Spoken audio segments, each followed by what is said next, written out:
Kung ang mga nanay natin ang ilaw ng tahanan, ang mga tatay naman natin ang tinatawag na haligi ng tahanan. Kaya ang bidyong ito ay isang pagpupugay sa lahat ng tatay na nagsumikap para may taguyod ang kanilang pamilya. Bata pa lang ako, nasaksihan ko na kung gaano ka-addict sa alak si Papa. Mapa-gin man yan, beer, lapad o lambanog, kaya-kaya niyang tugain yan na parang tubig lang. O, diba? Ay, nako, Morris, lasing ka na naman. Wala kang giwa, puro ka inom. Di ako lasing, pare. Morris, alis lang ako saglit, ha? Bibili akong pang-ulam natin para mamayang gabi. Sige. Baka mag-inom ka na naman dyan, Morris, ha? Paano ako iinom, Letty? Hindi mo naman ako binigyan ng pambili. No, siguraduhin mo lang. Ibibitin talaga kitang patiwarit dyan. Ang dami mo namang satsat. Umalis ka na nga. Jepoy.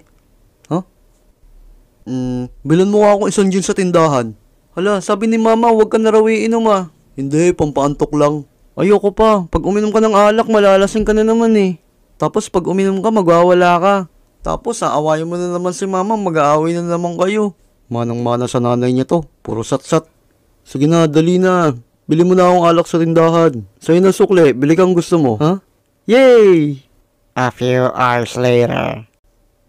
Ha? Ega muna. Morris! Lasing ka na naman! Hindi ako lasing! Ang ayoko lang pag nilalasing si Papa, lagi niyang inaaway si Mama. Kaya sabi ko sa sarili ko nun, pagtatanggol ko si Mama kay Papa, kahit anong mangyari. Minsan ninaabot na si Papa ng hating gabi o madaling araw ng uwi dahil sa pakikipag-inuman niya sa kumpare niya. Kaya nag-aaway sila ni Mama. Aba Morris, buti naisipan mo pa umuwi. Sang lupalap ka na naman ng impyerno nagpakalaseng. Hindi ako lasing. Gabing-gabi ka na nga umuwi, lasing ka pa. Pero issue ka talaga sa akin kahit kailan. Imbis na magbigay ka pang gastos dito sa bahay para sa mga anak mo, pinambibili mo pa ng alak. Napakulang nga mo, talagang buwisit ka. Tasing yawa. Nuruhin din ako sa bunganga mo.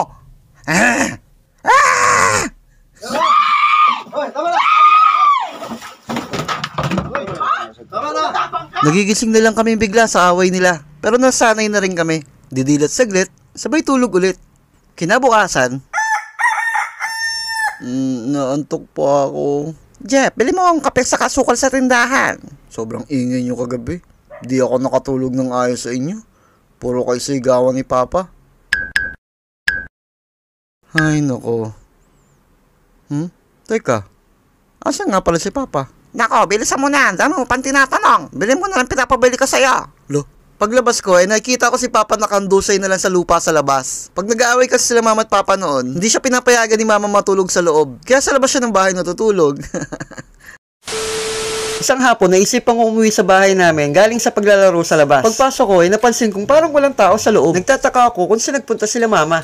Hanggang sa may narinig ako mga boses sa may higaan namin na natatakpan ng mga kurtina. Aray ko, Morris, masakit. Dahan-dahanin mo naman. Saglit lang to, tiisin mo yung sakit, gaga. Paghawi ko ng kurtina, napansin kong parang nakadagan si Papa kay Mama. Sa sobrang galit ko, pinagsusunto ko yung mukha ni Papa. Pagkatapos nun, napaiyak na lang ako. Ano ba, Jeff? Binamasahe lang ako ng Papa mo. Mag-sorry ka doon. Papa, sorry po. Siguro kung di ko nistorbo sila Mama at Papa sa ginagawa nila nun, malamang sa malamang may bunsong kapatid na rin ako ngayon. Merong iba't ibang uri ng tatay. Han, pasok muna ako sa work, ha? Sige Han, ako muna bahala kay baby. Sila yung mga tatay na kayang-kaya nilang alagaan yung mga anak nila kahit mag-isa lang sila. Sanay sila magtimpla ng gatas, magpalit ng lampin o diaper, at kayang-kaya rin nila magpatulog ng bata. Baby, sleep na ha. Kantahan ka ni Daddy. Tulog na, mahal ko. A few moments later. Meron din mga tatay na masungit at sobrang stricto pagdating sa mga anak nilang babae. Eto ba boyfriend mo? Opo, good evening po. Anong pangalan mo? Jefferson po. Saan ka nakatira? Taga-Pasay po ako. Anong trabaho mo? Call center po. Mahal mo ba anak ko? Oo naman po. Kaya mo na ba siyang buhayin? Bata pa kayo, huwag muna kayo magbubuntisan ha. Grabe ka naman, Papa. Naninigurado lang ako. Payag na ako. Basta, huwag mo lang papayakin yung anak ko. Kundi, malalagot ka sa akin. Mahal na mahal ko po yung anak niyo. At makakaasa po kayo sa akin. Siguraduhin mo lang. At meron din mga tatay na mahilig sa mga mobile games. Babe, patimpla naman gatas na baby. Di pa ako tapos magluto eh. Sige babe, mamaya na. Tapusin ko lang to. A few moments later. Defeat. GG, talo na naman si Daddy. Ano ba, Ronaldo? Kanina pa yung inutos ko hanggang ngayon hindi mo pa ginagawa. Magdamag ka na nag-ML dyan. Mapalunok ko na siya yung cellphone na yan. 90% sa inyo ang hindi pa nakasubscribe sa akin. Kaya kung di ka pa nakasubscribe, i-click mo na yung subscribe button dyan sa baba. Love you. Nung bata ako naalala ko, madalas kainuman ni Papa noon yung ninong kong kuripot. Jeff, liga nga dito. Gusto kong makita ng ninong mo. So lumapit ako at nagmano ako sa ninong ko bilang respeto. Kahit lasanggero ang tatay ko, naranasan ko maipagmalaki niya ako sa mga kainuman niya. Naku Morris, ang laki na pala ng inaanak ko At ang pogi pa. Naku pare, sinabi mo pa. Laging may honor yan sa klase nila. Siyempre, mana sa tatay Talaga ba? Parang di naman Inaanak, para sa'yo. Kuripot naman ito. Di na nga nagpakita ng Pasko, 25 bibigay ngayon. Matino naman si Papa kapag hindi siya nakakainom. Mahilig siyang kumalikot ng kung ano-ano sa bahay namin noon. Kaya nga naging siyam kami magkakapatid Natsugay lang yung dalawa. Mahilig kasi siya mga likot Charot lang. Siya rin ang in charge sa pagkukumpani ng bubong namin tuwing may bagyo. Kaya rin niyang ayusin kapag pundido ng ilaw namin at kung ano-ano pa. Meron kaming lumang bisikleta noon na pinaglumaan ng kuya ko. So, imbis na bumili ng bagong bike, nirepair niya na lang ito. Pinalitan niya yung gulong, pininturahan niya, hanggang sa magmukha ng bago. Simple lang ang kaligayahan ko noon. Wala man akong mamahaling laruan, pero naramdaman ko namang pagmamahal sa akin ng tatay ko sa ibang paraan. Nung may sakit ako kadalasan, si mama nag-aasikaso sa akin hanggang bumaba yung lagnat ko. Di ko lang sure kung anong ambag ni Papa, pero ito lang yung naaalala ko sa kanya. Kamusta na yung lagay ni Jeff? Ayan, may lagnat pa rin. Napainom mo na ba ng gamot? Oo. Ang laki na pala ng anak ko, no? Pati nga ng putotoy, kung malaki na rin. Puro ka talaga katarantaduhan. Mayo-layo ka nga sa anak mo. Isa sa mga hindi ko makakalimutan ay mapalo ako ng papa ko noon. Isang araw nagpaalam si mama na pupuntang palengke. Mama, sama. Ay nako Jeff, sagit lang ako. Andiyan naman papa mo. Mama, sama ako. Naririndi na ako sa iyak nito. Asan mo pumalo ko? Kung si mama binibilangan pa kami bago kami paluin, si papa naman nakuha siya ng kahit anong pamalo at bigla na lang kami hahatawin nang walang sabi-sabi. Hindi ka talaga titigil. Mama, Di ko na matandaan kung nang sumunod na nangyari nun. Ang naalala ko lang, lumatay talaga yun sa likod ko. At halos mapaiya ko nun sa short ko sa sobrang sakit. Pest controller at maintenance ang trabaho ng papa ko noon. Kaya nakakapagpaabot pa yung papa ko ng pera sa mama ko, panggastos. Pero nung high school ako, nawala ng trabaho si papa at di namin alam ni mama kung saan kami kukuha ng panggastos sa bahay. Nagsipag-asawa na lahat ng mga kapatid ko. Si papa naman hindi na rin umuwi nung time na yun. Kaya kami na lang ni mama at pamangkin ko na tinuring kong kapatid ang naiwan sa bahay. Sinubukan kong humingi ng tulong sa mga kapatid ko pero wala din daw silang kakayanan. Kaya high school pa lang ako, pasan ko na ang responsibilidad ng buong pamilya namin kasama ng pag-aalaga ko kay mama mula nung magkasakit siya. Kaya sobrang sakit noon nung mawala siya. Nung namatay si mama, nakitira ako sa kapatid ko sa Manila at nagpatuloy ako sa pagtatrabaho at bubalik naman si papa sa bahay namin sa Pasay.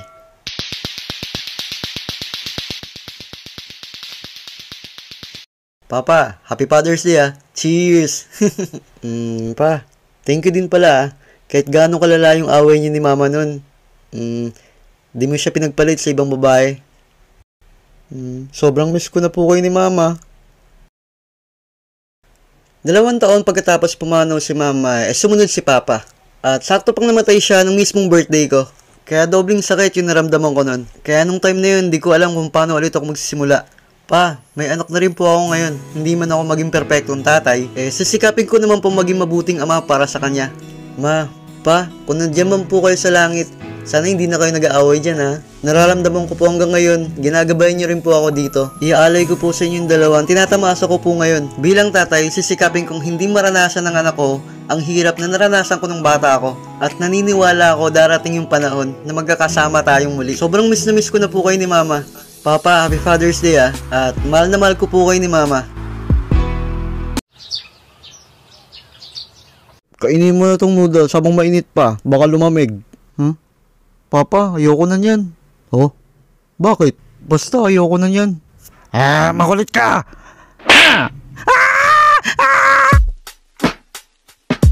Ang mga tatay natin ay haligi ng tahanan. Sila rin ang katuwang ng mga butihing nanay natin sa pagdaguyod ng pamilya. At isa sa katangian ng mga tatay ay pagiging masipag. Minsan, nagigising na lang kami sa umaga, nakikita namin si Papa nag-aayos agad ng electric fan habang nagkakape at nag-iyosi sa may papag namin. Ewan ko ba? Ang hilig talaga ng mga tatay natin magkuting-ting ng kung ano-ano kahit di pa naman sira.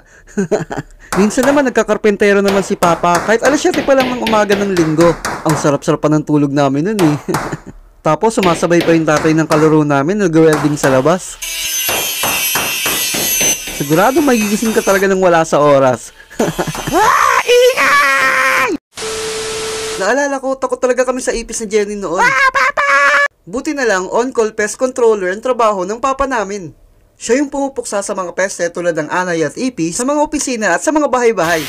Kaya kapag nakita si papa ng ipis na gumagapang sa bahay namin, parang wala na lang sa kanya. Minsan nga nung may lumapit na ipis sa kanya, bigla niya na lang itong tinakma. Tuntua kami nun Pinisil-pisil pa nga niya to nung pinakita niya sa amin Tapos, pinunit niya to ng pira-piraso na parang papel sa harap namin. Nawindang talaga kami ni Jenny nun Ngayong malaki na ako, hindi na ako masyadong takot sa ipis. Slight lang. Huh? Ano? Babad na ako dito, oh. Baka pwede mo namang, hey, ano daw? Ano pwede mo namang, tama na nga. Mahilig uminom ng alak si Papa. Parang tubig na nga lang sa kanyang alak Mama, pengin tubig. Ay nako Jeff, may ginagawa ako. Hingi ka na lang ng tubig din sa papa mo. Huh? At dahil nahiya akong humingi kay Papa nun, uminom na lang ako sa baso niya. Akala ko tubig dyan pala. Ang pait. Huh? Kahit papano, may kabutihang dulot pa rin naman ang paglalasing ng papa namin noon. Iniipon namin ni Jenny lahat ng mga bote ng alak ni Papa. Nag-aabang kami na may dumang magbobote sa amin. Tapos binibigyan kami ng barya kapalit ng mga bote. May pambili na kaming chichirya. O diba, madiskarte? Isa rin sa mga memories sa papa namin noon, may dala siyang pasalubong sa amin ni Jenny pag nauwi siya galing trabaho. At bukod sa pagkain, nag-uuwi din siya ng kung ano-ano na hindi namin makakalimutan. Minsan nag-uwi siya ng upuan na umiikot na may gulong. Galing daw yun sa office nila. Ginawa naming laruan ni Jenny yun noon. Pinaikot ko siya hanggang sa mahilo siya. Whee! Isang araw naman nagdala siya ng misteryosong kahon. At ang laman nun, mga lumang manika. At isa sa mga manikang yun, may isang medyo kakaibang itsura. Kulay brown, nakasimangot, at parang nalilisik ang mga mata. Papa, saan galing to? Galing yan sa sinervisan ko. Hindi na raw magagamit ng anak niya, kaya binigay na lang sa akin. Di ko nga lang natanong kay Papa kung buhay pa o tsugi na yung batang may-ari ng mga manika.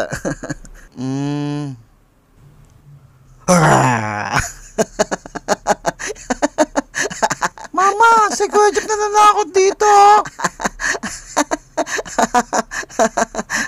Takot. Jenny, pangit. Maskit pa nga to sa'yo Huh?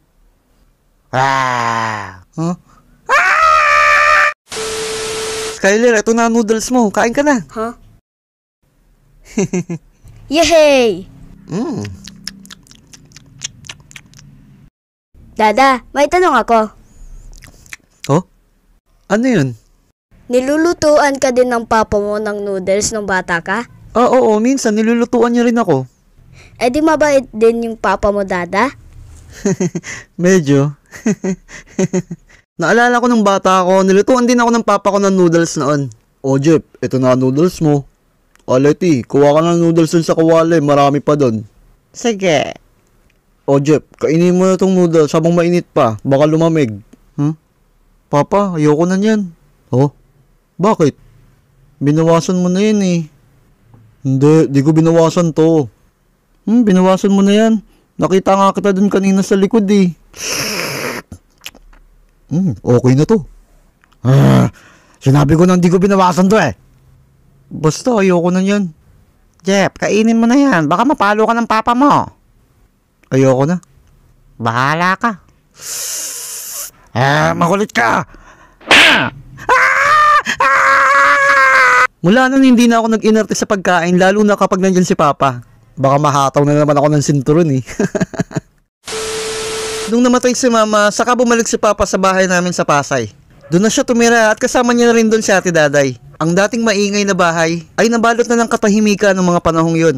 Kahit lagi nag-aaway sila Mama at Papa noon, ay sigurado akong namimiss niya pa rin si Mama. Ako naman kinupkup ako ng kapatid ko sa Tondo mula nang mawala si Mama. Nagpatuloy ako sa pagtatrabaho sa Jollibee para masuportahan ko yung sarili ko. Jeff, mag-in ka na. Maraming tao. Sige ma'am, knowledge po.